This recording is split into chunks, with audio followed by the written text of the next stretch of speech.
में वैक्सीन की डोज पहुंचने के बाद आज से सरकारी अस्पतालों में वैक्सीन अभियान फिर से शुरू किया जा रहा है। वैक्सीन लगवाने के लिए वैक्सीनेशन सेंटर पर सुबह से ही लोगों की भारी भीड़ पहुंच गई। लोग इस बात से नाराज दिखे कि बीएमसी ने वैक्सीनेशन से जुड़ी कोई भी जानकारी नहीं दी। सेंटर पर सिर्फ ऑनलाइन वैक्सीन ही लगाई जा रही है और जबकि कुछ और नियमों को साफ नहीं होने की वजह से लोग भी परेशान दिख रहे थे। सबसे बड़ी बात यह है कि बीएमसी के पास इन सभी जिन्होंने अपना अपना वैक्सीनेशन शेड्यूल किया है उनकी डिटेल्स है, उनकी जानकारी है। उनके फोन्स पर क्यों उन्हें डिटेल्स नहीं दी गई, क्यों उन्हें इतला नहीं दी गई?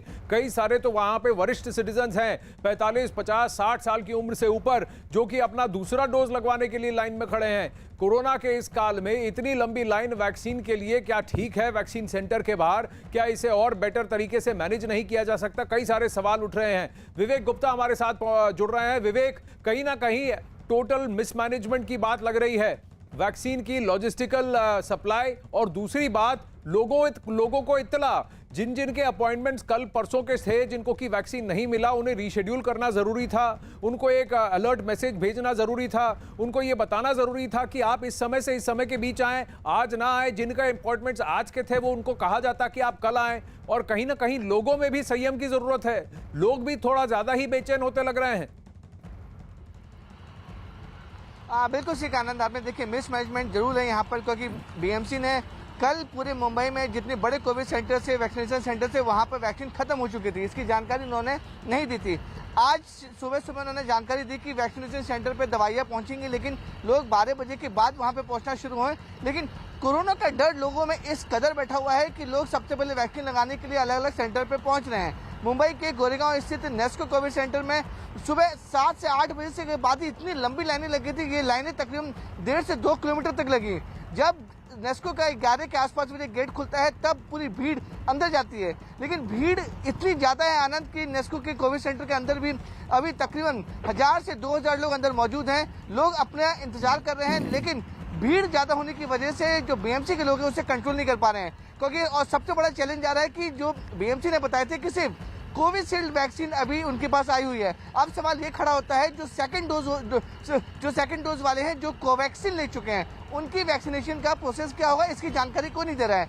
बीएमसी का साफ तौर पे कहना है कि उनके पास कोविशील्ड की वैक्सीन आई है और पूरा जो खेप है वो जो पूरी खेप है बीएमसी का कहना है। लेकिन क्या बीएमसी ने क्या ये इंफॉर्मेशन दी? क्या बीएमसी ने कहा सब लोगों के डेटा उनके पास पड़ा है, सब लोगों का फोन नंबर उनके पास पड़ा है? इतना सा एक दे देते कि देखिए कोविशील्ड की वैक्सीन है और प्रायोरिटी उनकी होगी जिनका सेकंड डोज है, जो फर्स्ट डोज लगवाने वाले हैं वो रुके। सबसे पहले प्रायोरिटी सेकंड डोज वालों की होगी और सिर्फ कोविशील्ड वैक्सीन है, जिनको कोवैक्सीन दिया गया है वो उनको रुकना पड़ेगा, उनको वेट करना पड़ेगा जब तक कि डोज नहीं आता। इंफॉर्मेशन बहुत इंपॉर्टेंट है, लोगों को बताना बहुत जरूरी है, क्योंकि बिना बताए लोग क्या वहां पहुंच जाएंगे, उसके बाद किसी को पता ही नहीं कि हो क्या रहा है। और भीड़ दूसरी तरफ से, एक तरफ संक्रमण को रोकने के लिए आपने लॉकडाउन लगा रखा है, दूसरी तरफ यहां देखिए वैक्सीन सेंटर पर इस तरह की भीड़ जमा है।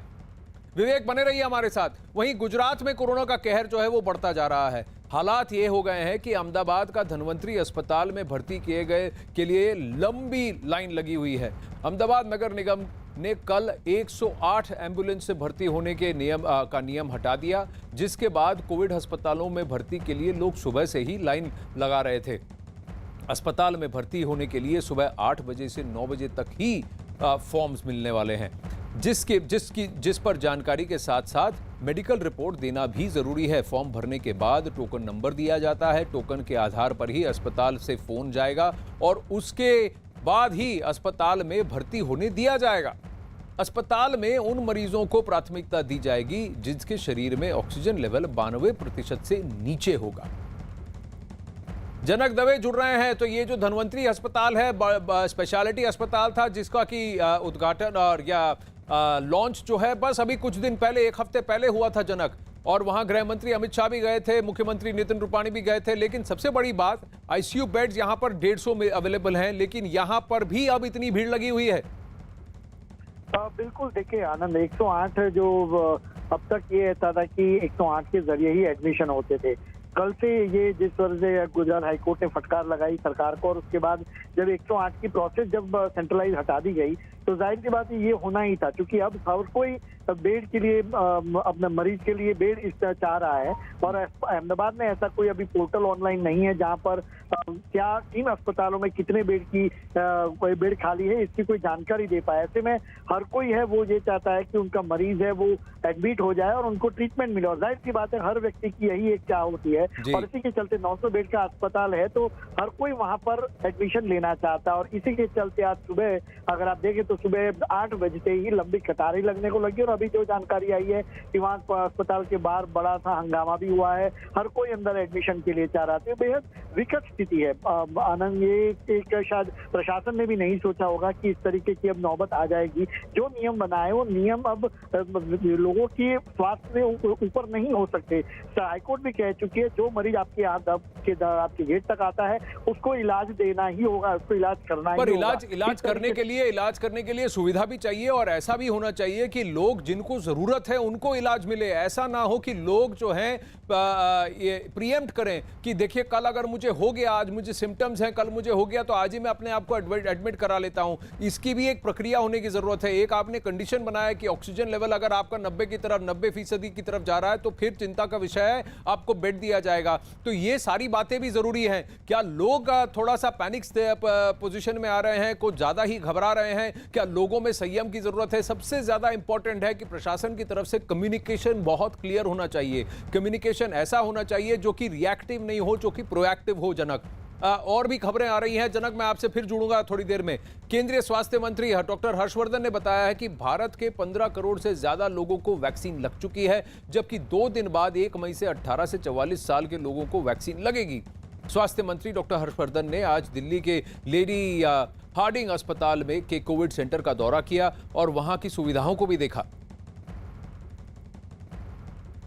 15 करोड़ से ज़्यादा डोजेज जो हैं वो अपने 45 साल से लोगों के, बड़े लोगों को और उसके साथ साथ अपने हेल्थ वर्कर्स को, अपने फ्रंटलाइन वर्कर्स को उपलब्ध करा दी है। अभी 2 दिन के बाद देश में एक नया फेज वैक्सीनेशन का प्रारंभ होगा, जिस फेज के तहत 18 साल से ऊपर के हमारे नौजवान भाई बहन दोस्त, उनका भी वैक्सीनेशन शुरू होगा। हमारा जो कोविन प्लेटफॉर्म है, शायद दुनिया का सबसे ज़्यादा बड़ा, सबसे ज़्यादा सफल, सबसे ज़्यादा डिजिटली टेक्नोलॉजिकली साउंड प्लेटफॉर्म, जिसके ऊपर एकदम सीमलेस तरीके से 15 करोड़ से ज़्यादा लोगों का वैक्सीनेशन, उनका रजिस्ट्रेशन हुआ। कल 3 घंटे के अंदर अंदर कोविन प्लेटफॉर्म को स्टार्ट करने के बाद मैंने देखा कि 88 लाख उसके ऊपर हमारे नौजवान अपने आप को वैक्सीनेशन के लिए बुक कर चुके थे। दीपक रावत हमारे साथ जुड़ रहे हैं। दीपक, अब ये